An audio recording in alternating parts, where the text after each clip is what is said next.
بسم اللہ الرحمن الرحیم۔ السلام علیکم ورحمۃ اللہ وبرکاتہ۔ میں محمد اسامہ سرسری آپ کی خدمت میں آج صرف و نحو آسان کورس کا 18واں سبق لے کر حاضر ہوں۔ آج ہم اس میں موصول کی تفصیلات سے آگاہی حاصل کریں گے کہ یہ کیسے ان کو استعمال کیا جاتا ہے اور ان کے ذریعے سے جملہ کس طریقے سے بنایا جاتا ہے۔ اس سے پہلے کچھ اہم باتیں آپ کے سامنے رکھ دیتا ہوں۔ ایک تو یہ کہ جملے کے بارے میں ہم پڑھ چکے ہیں، مکمل بات کو جملہ کہتے ہیں۔ اگر آپ کی بات نامکمل ہے تو وہ جملہ نہیں ہے، مرکب ہوگا، جملہ نہیں ہوگا۔ اگر وہ جملہ ہوگا تو پھر اس کو مرکب تام کہیں گے، یعنی مکمل مرکب۔ جیسے میں نے کہا کہ میری کتاب، اور میں خاموش ہو گیا تو سننے والا سوالیہ نشان بن کر مجھے دیکھ رہا ہوگا کہ آپ کی کتاب گم ہو گئی، یا گم تھی تو مل گئی، یا لکھ لی ہے تو شائع ہو گئی، یا شائع ہوئی تھی تو اس کا کیا ہوا، اس کے بارے میں کیا آپ بتانا چاہ رہے ہیں اپنی کتاب کے بارے میں۔ بات نامکمل ہے۔ اگر میں کہوں میری کتاب مل گئی تو اب یہ جملہ مکمل ہو گیا۔ مکمل جملہ ذہن میں رکھیں گے تو اس میں موصول کو جملے میں استعمال کرنا ہمیں آ جائے گا۔ اس میں موصول بہت عجیب ہے، اس کا استعمال کا طریقہ کہ اس میں موصول کے بعد ایک مکمل جملہ لانا ضروری ہوتا ہے۔ پھر مزے کی بات یہ ہے کہ وہ مکمل جملہ اس اسم موصول کے ساتھ مل کر، یہ پورا مل کر ایک نامکمل جملہ بنتا ہے۔ جیسے میری کتاب ایک نامکمل جملہ ہے، اسی طرح اس میں موصول کے بعد جو مکمل جملہ آتا ہے اس کے ساتھ یہ مل کر یہ ایک نامکمل جملہ بنتا ہے، جملے کا حصہ بنتا ہے۔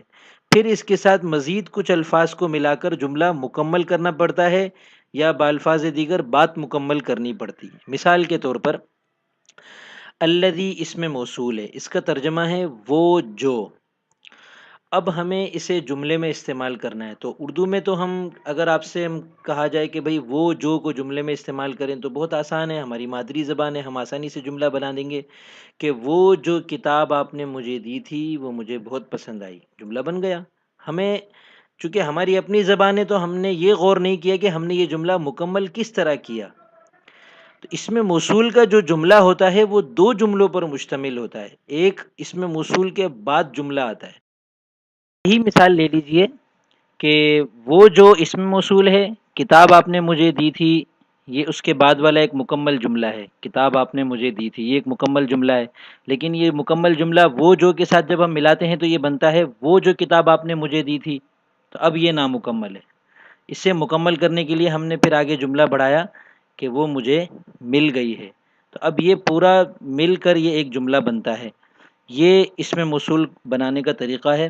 عربی زبان میں جب ہم اس کی مثال بنائیں گے تو اس میں بھی ہم ان باتوں کا خیال رکھیں گے کہ الذی، الذین، یہ جو اسم موصول ہیں ان کے بعد ایک پورا جملہ آنا چاہیے، اور پھر الذی اپنے اس پورے جملے کے ساتھ مل کر یہ ایک نامکمل جملہ بنتا ہے، اور اس سے پہلے یا اس کے بعد کوئی ایسا اضافہ کرنا پڑے گا کہ جس کے بعد جملہ مکمل ہو جائے۔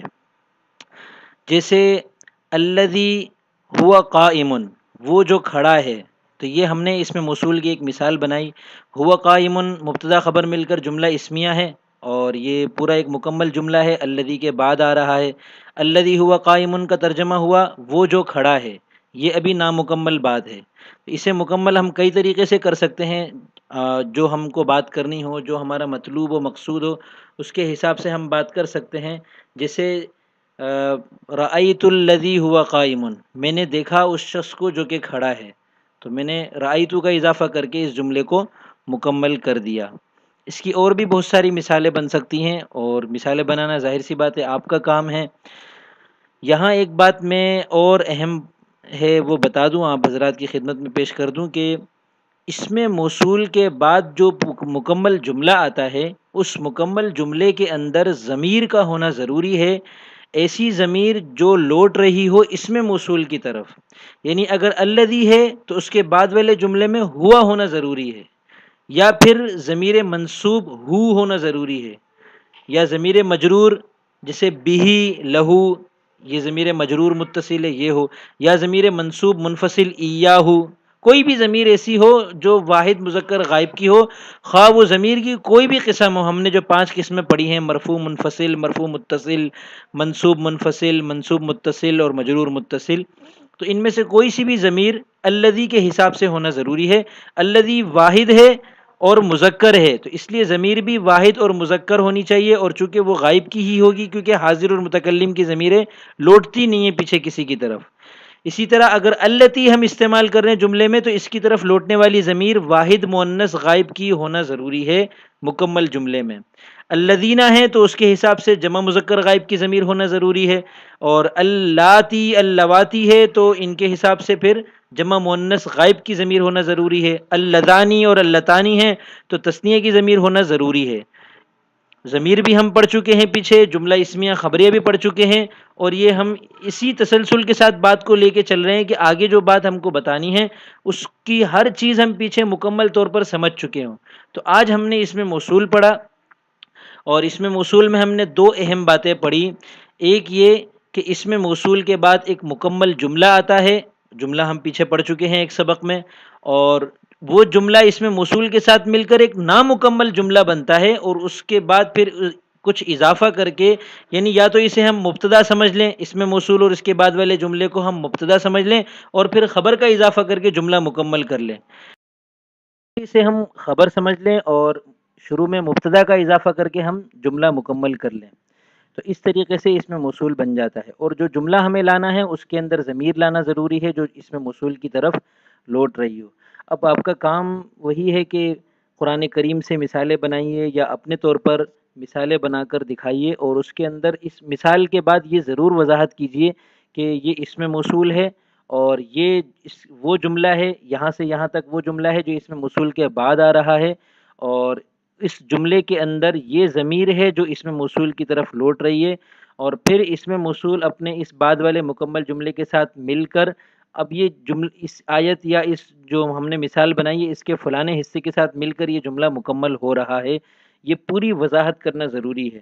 اس کا طریقہ بھی میں بتا دیتا ہوں کہ ہم اس کو نام دے دیتے ہیں اصطلاحی طور پر. شروع میں نے اس لیے نہیں بتایا تھا کہ سبق مشکل نہ لگے، میں مکمل جملہ اور نامکمل جملہ جیسے آسان الفاظ ہی استعمال کرتا رہا.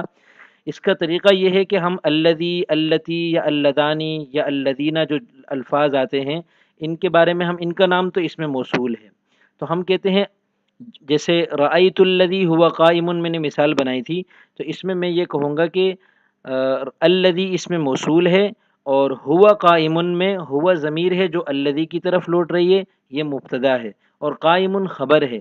یہ مبتدا اور خبر مل کر یہ پورا جملہ اسمیہ خبریہ ہو کر الذی اس میں موصول کا صلہ ہے، یعنی اس میں موصول کے بعد آنے والے مکمل جملے کو ہم صلے کا نام دیتے ہیں.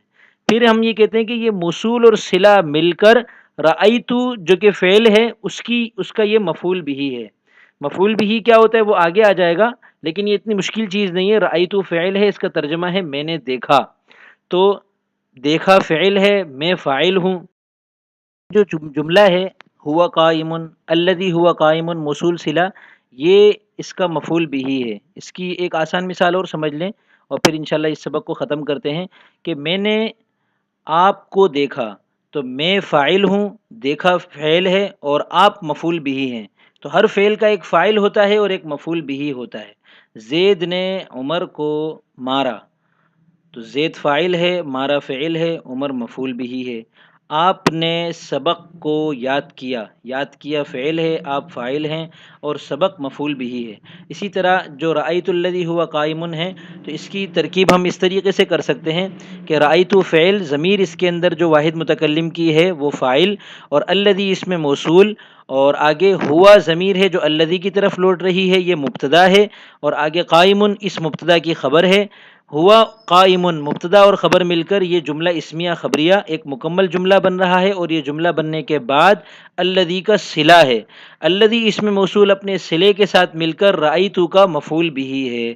امید ہے اب آپ کو یہ سبق اچھی طرح سمجھ میں آ گیا ہوگا. تھوڑا سا مشکل ہے، اسی وجہ سے میں نے اس کو لمبا کر دیا. آپ اس سبق کو دوبارہ سنیے اور نہ سمجھ میں آئے تو 6 بارہ سنیے، بار بار سنیے، انشاءاللہ کبھی نہ کبھی سمجھ میں آ جائے گا۔ اور اگر کوئی چیز پھر بھی سمجھ میں نہ آئے تو آپ مجھ سے بلا جھجک پوچھ سکتے ہیں، اور کمنٹ حاضر ہیں، یہاں آپ مثالیں لکھ کر دکھائیے، کوئی چیز سمجھ میں نہ آئے وہ پوچھیے، انشاءاللہ ہر طریقے سے رہنمائی کرنے کی پوری کوشش کی جاتی ہے۔ والسلام۔